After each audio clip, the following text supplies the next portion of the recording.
241 again, like we talked about yesterday, has to do with campaign finance reports and when they're filed.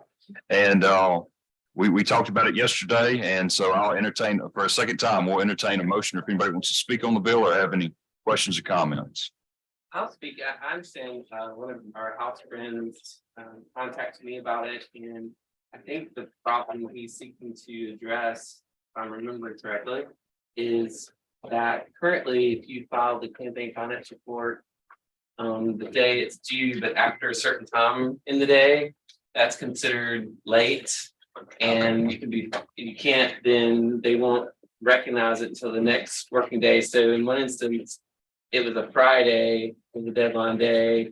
He filed it like 30 minutes after 5 or whatever the time it was, and did send it in, and it was stamped or whatever date stamps at that time.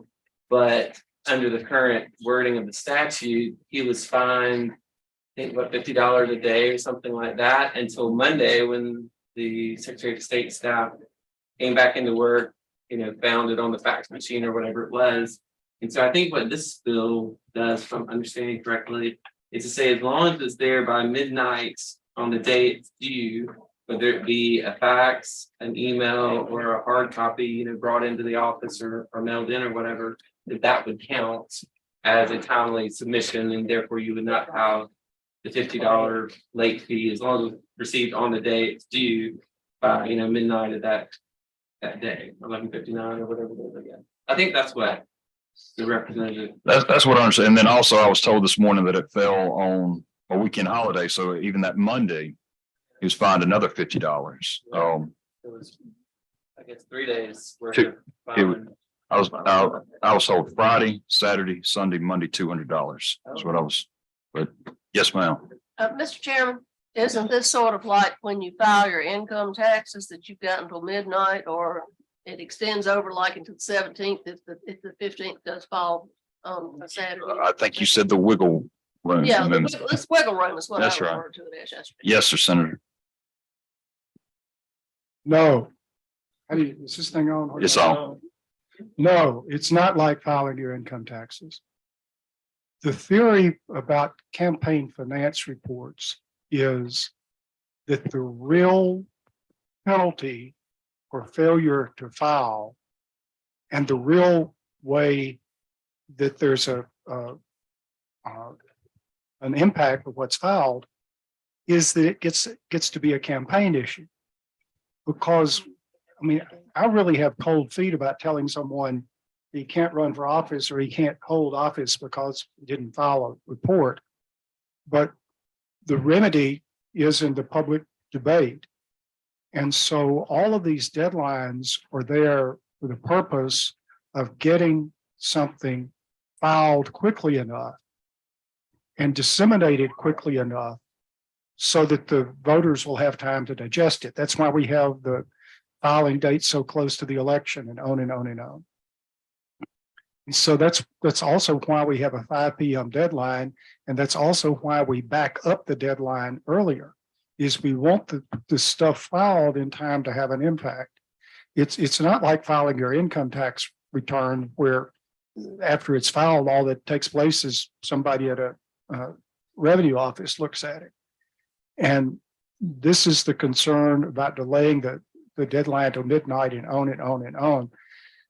One does have to wonder why we have such angst and why we're worried so much about people who apparently wait to the last minute to file anything. Yes, sir. Thank you, Mr. Chairman. If I may, I'd like to ask the Assistant Secretary of State for Elections a question. Yes, sir. It's been said that there was a state representative who was on a campaign finance deadline day, sent in his report at 5:30 by electronically or by fax. The deadline was 5 o'clock. It was a Friday. He turned in his report at 5:30 on the deadline day. They didn't get it until Monday, and he was fined.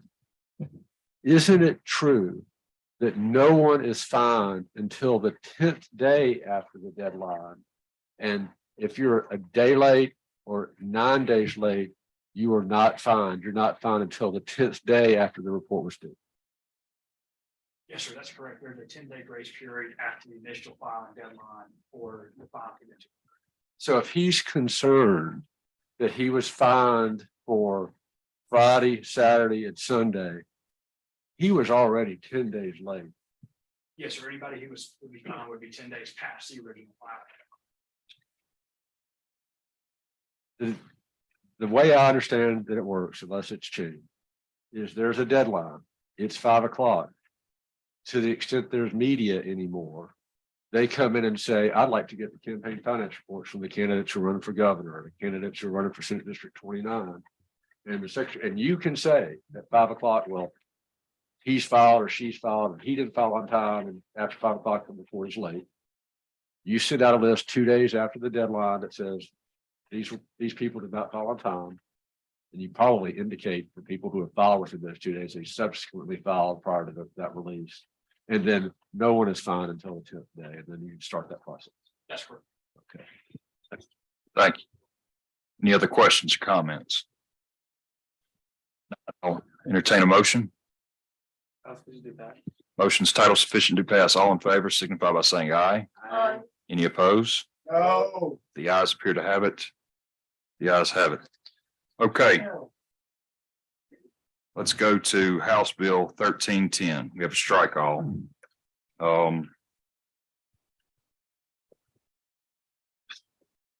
Got several sections of this. Section 1 is a procedural audit that the Secretary of State will be allowed to audit our counties in 2023's general election and 2024's general election.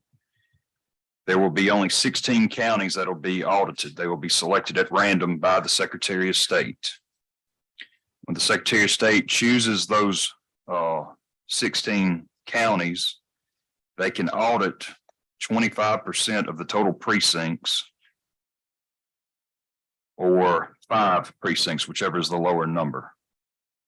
They'll then look to see if there was any issues that could affect the outcome of the election or caused any voters to be disenfranchised. If they do that, they're to work with the local election officials to develop a plan to correct those issues and provide additional training. They must announce who the counties are 90 days prior to the election. They must provide a manual 90 days before the election to state how they're going to actually go about auditing the counties. Line 76 through 90, it points out exactly what the Secretary of State will be looking for. At the end of it all, they're gonna file a report with the governor, lieutenant governor, chairman, Senate and election committees, and any local county election officials will be allowed to submit comments along with the report. Okay, that's section 1. Section 2, I was talking to Senator Blunt earlier, and this is to repeal residual votes. Those are over and under votes. I believe Senator Blunt was with the Secretary of State's office when this first came up. What you had is you had a bunch of different voting machines that couldn't count over and under votes. And there'd be big discrepancies in those from county to county. This is now it's obsolete that they need to do this. Section 3 is going to be tied in with section 5. So when we get to section 5, I'll come back to section 3. We can go to section 4 now.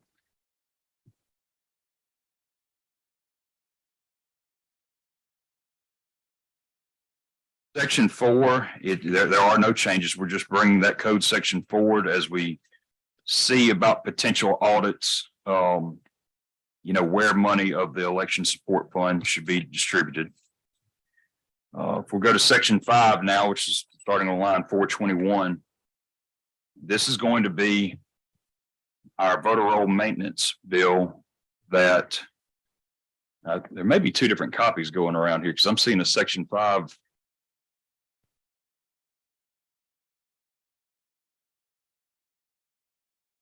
Section 5 starts on line 421. You should have the ones that are updated. So I have the older one, huh? You have the new one. Okay, I have one that's 28 pages and one that's 29 pages. this is the correct one. Section 5 starts on 421.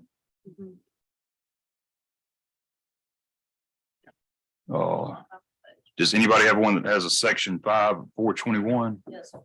Okay, you do, okay. Senator Blunt, do you? Yes, I do.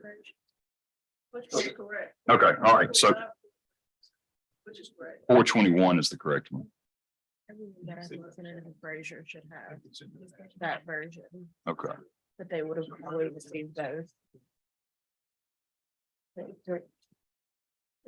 I apologize for the mix up.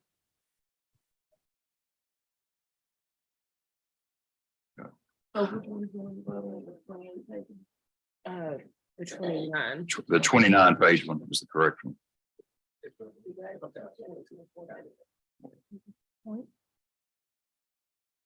Okay. So there's a point 2 down at the bottom of the correction. All right, section 5, this is our voter roll maintenance bill that we passed out of this committee and out of the chamber 2 years ago. What this does is it defines what a confirmation notice is and allows another tool in the toolbox for our clerks to be able to keep their voter rolls clean.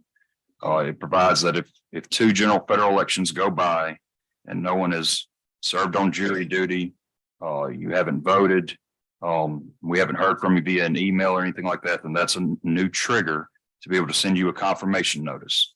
Once a confirmation notice is sent to you, you have 2 general federal elections to respond to that notice, or you have 2 general federal elections to vote, or you have 2 general federal elections to reply to an email. You have up to 2 general federal elections to serve on jury duty. Basically, we can know that you're still there. Within that period, if you go to vote, you will be able to vote affidavit ballot. And as long as you vote where you live, you will be able to go back onto the voter rolls. If for that reason you were sent one and it's deemed that you were supposed to stay on the rolls, then that does not allow it to be a trigger for you for another 6 years. Again, we did something very similar to this 2 years ago, and that's what section 5 does. Section 6 updates some codes that were in section 5. Section 7, this deals with some citizenship language that we passed last year. As many of you know, we were in a lawsuit in how we registered voters, and we were able to pass legislation out of here last year that tightened up our voter rolls and also got us out of that lawsuit. What this will do is this will allow the Secretary of State to be able to do the same thing that the counties are able to do, which is to check with DPS and other databases to see if anyone is flagged to be potentially a non-citizen. This does not give them the authorization to purge the roll. All this allows them to do is to be able to look over it and to then let the register know the findings. That's section 7. Section 8 updates with the changes with section 7, where it talks about how the Secretary of State has the authority to send information to the register as they find it. And then towards the end of the bill, what we're doing is I think we had an Attorney General opinion stating that email addresses should not be included when people with a public record request. And so we're adding emails to the files that have Social Security numbers, telephone numbers, and date of births. And that's an explanation of the bill. I'll be happy to take any questions. There are no questions? Yes, sir. Okay. Senator Bryan. I was trying to follow the reasoning that we didn't want overvotes and undervotes to be reported. And I'm not sure I understand why we wouldn't want that to take place. Senator Blunt, do you think you could explain? Yeah, thank you, Mr. Chairman. The statute that is being repealed was put in place in 2002 as a part of the Help America Vote Act. At that time, Mississippi had multiple voting machines. We had punch card machines, we had lever machines, we had different types of scanner machines, and the machines did not catch ballots. Today, pretty soon, we've almost, every county almost has the same type of machine right now. And very soon, I think about 82 of them are all going to have Pretty optical close. arc scanner machines. At that time, we had a wide variety of machines, and the overvote and undervote issue could vary dramatically from county to county, depending on the type of machine you had. I mean, if you had lever machines in Jasper County and punch card machines in Smith County, the counties are very similar. The numbers would be wildly different because the machines were not capable of detecting if a ballot, if in a particular race you did not vote, either because you didn't choose to vote or because you made a check mark on the machine when you really were supposed to black it in the oval on the machine, or you voted twice. Because of the improvements in the machines and because of the fact that pretty soon every county is going to have the same machine, I think that language is less necessary than it was at the time. We want to know about overvotes and undervotes. Well, when I don't vote in every race. Sometimes there's people that I just don't want to vote for anymore though. Well, I mean, but- if you want to go down that path, I can rant from now until signing die about these machines and what they do. And when I try to go cast a vote that doesn't have an X by it, it announces to everybody within earshot that I'm trying to cast a vote with a blank space on it. And then don't even get me started on getting rid of the one real world actual check that we had about people voting under fake identities, which was the signature book. And for reasons escaping human understanding, we've abolished the signature book so that no longer the voters have to sign in. You just make one of these squiggles on these stupid machines that they have, and there's not a squiggle on a single one of those machines in the United States of America in this century that can be read. Well, I agree with you about electronic poll books and squiggles on the machines. I don't like them either. But the situation you point out, and I've had this happen to me, is exactly right. When you leave an office blank, it will shoot that ballot back out to you and give you the opportunity to correct it if you want to. And sometimes I don't want to correct it. Sometimes I turned it in just the way I wanted it. But that's the very point that I'm making, is the machines now give you that opportunity to correct that mistake if you want to correct it. And if you want to leave it alone, you can leave it alone. But in the past, people did not have that opportunity, and you had a lot of undervotes. So, Well, I mean, to me, it's just a check on, again, what it always has been. It's a check on whether the machines are functioning right. And if you have an anomaly, if you go from place to place, there would be something wrong. So, admittedly, they were a different type of machine, but I believe in the past 30, 40 years, there was a Republican primary in which one of the pencils at one of the precincts was not dark enough. And the machine didn't count a bunch of votes. And the candidate who actually won the primary would have lost if the pencil had been of the right type. And there's just lots of things that happen. And I think it's just useful to get up all the data you can. But anyway, I don't understand why what's on the books isn't harmless at worst, but I'll go with. Which, Senator, I'll say this, that, we are required, all the machines that we have for, second chance voting, where if it's the old touch screens, if you skipped one at the end, it's going to tell you, hey, you missed this one, just so there's not a mistake. Or if what you're saying, you had the wrong type pencil or pen, or you just didn't darken it in enough, the machine's going to tell you, hey, you skipped this one. Are you sure? Just in case, you didn't fill it in all the way. And so anyway, I think that we've got machines now that take care of all that. Any other? Yes, sir. I'll just notice, Mr. Chairman, your great confidence in how all these machines are working and my skepticism about it. Yes, sir. It Yes, sir. seems it's the world turned upside down, but okay. All right. Any other questions? Comments? Not, I'll entertain a motion. Yes, sir. I did have an Oh, amendment. I'm sorry about that. Yes, sir, Senator Blunt.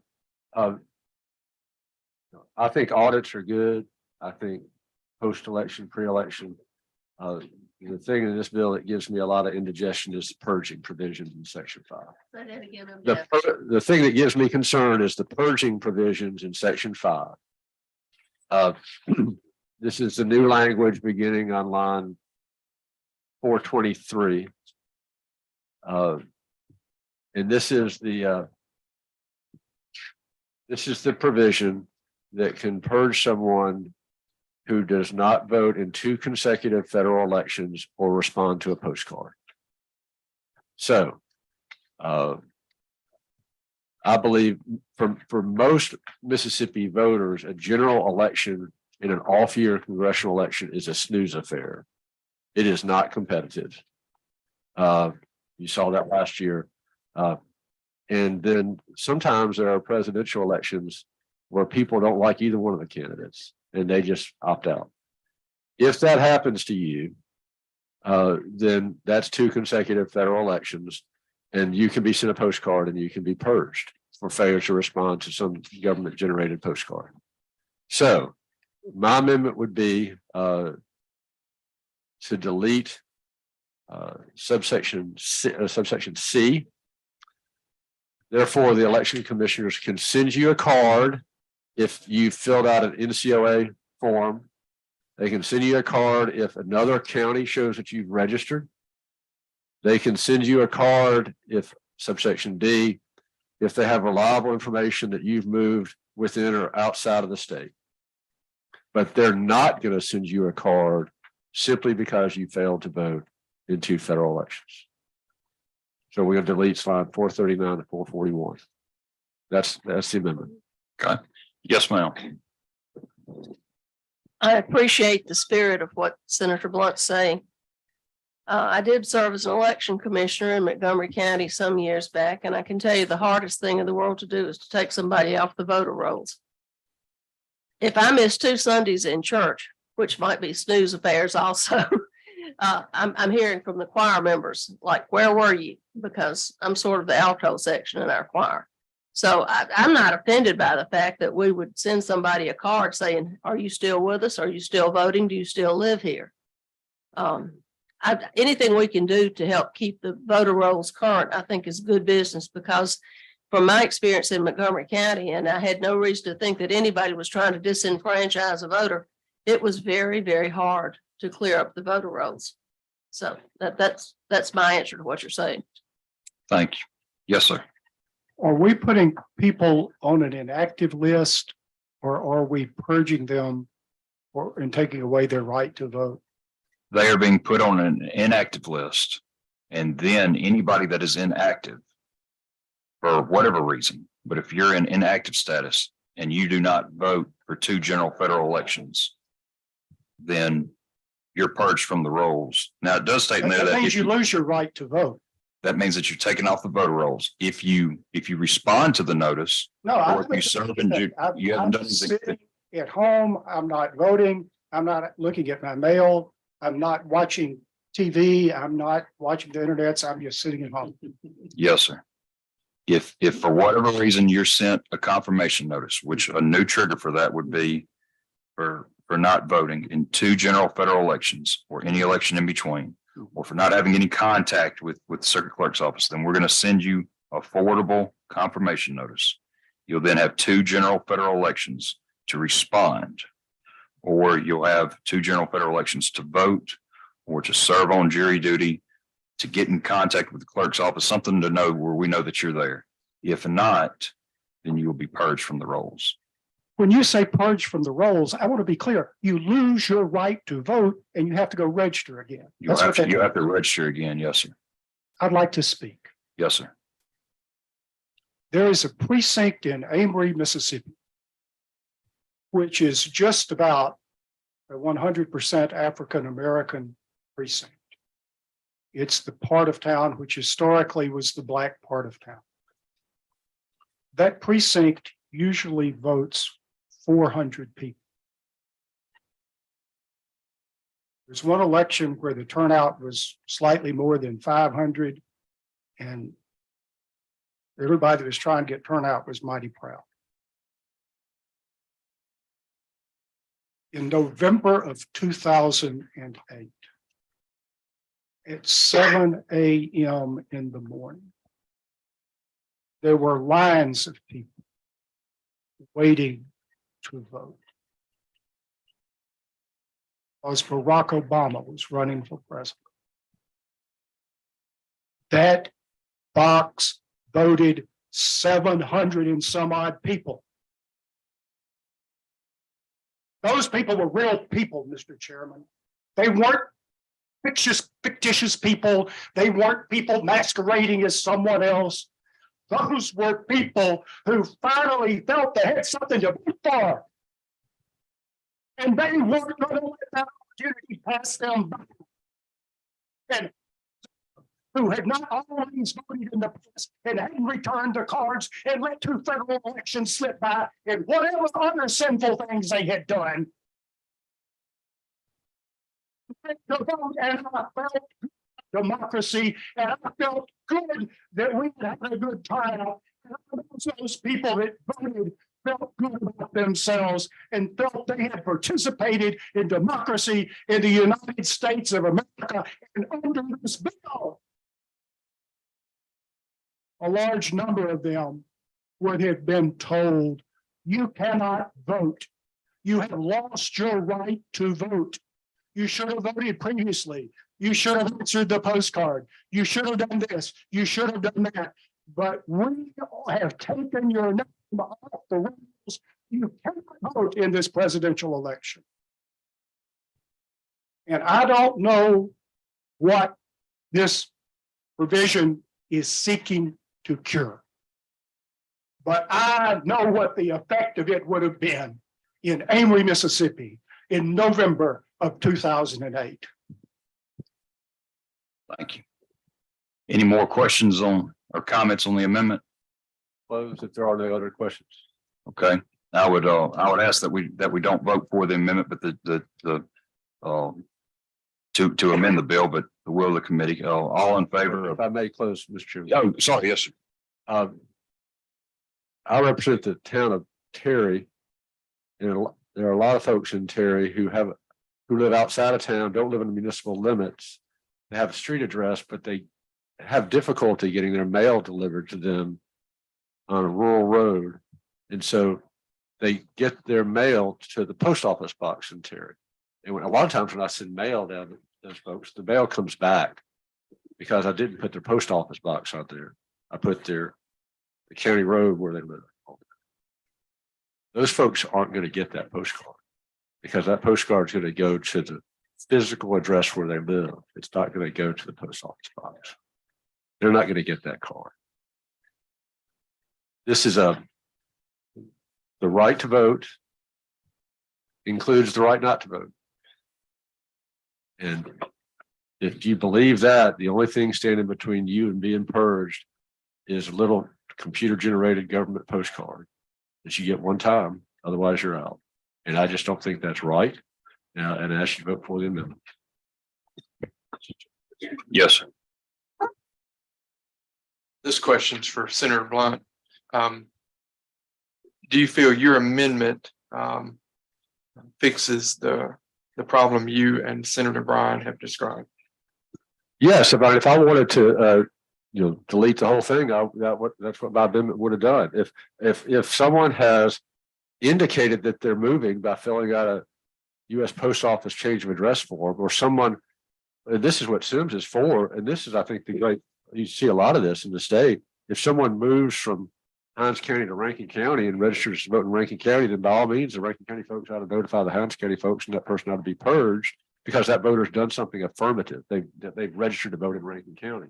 And then the fourth one, which again is left in there under my amendment, is when their mail starts coming back or there's reliable information that they've moved outside the state. Those folks ought to be purged.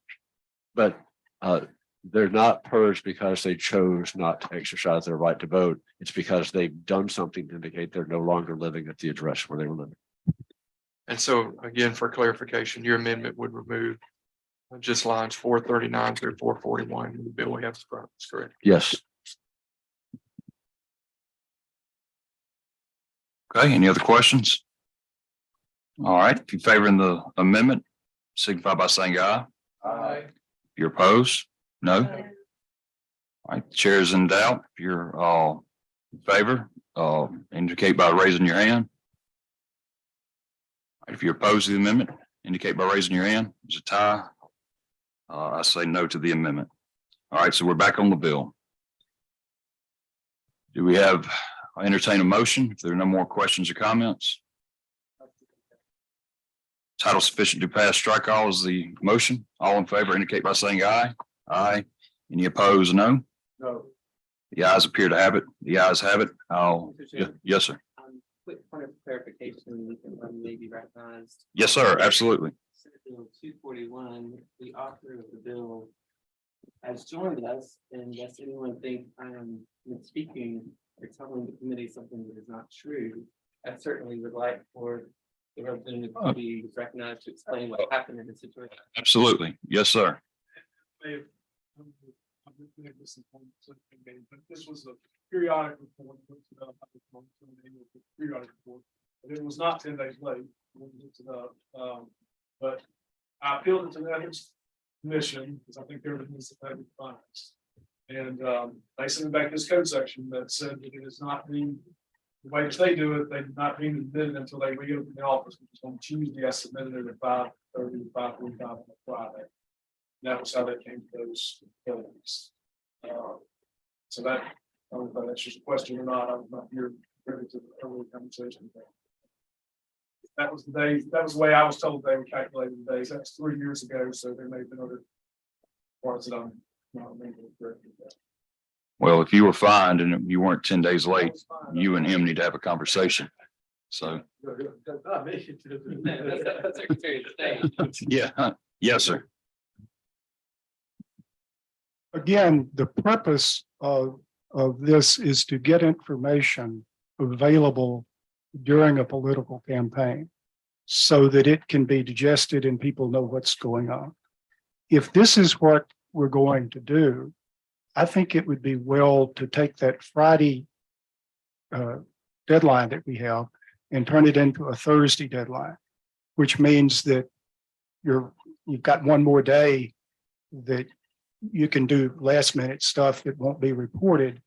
But it also means, which to me is more important, you'll get something out in the political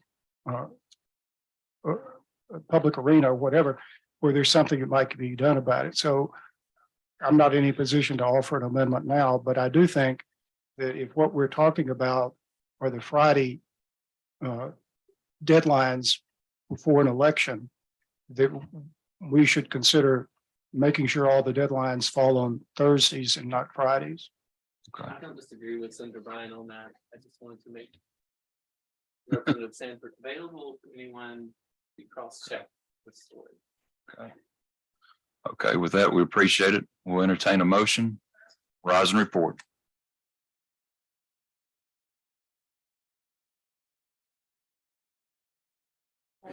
The changes that you brought from the elders. Do y'all find anything else for me to do before I submit it? Okay.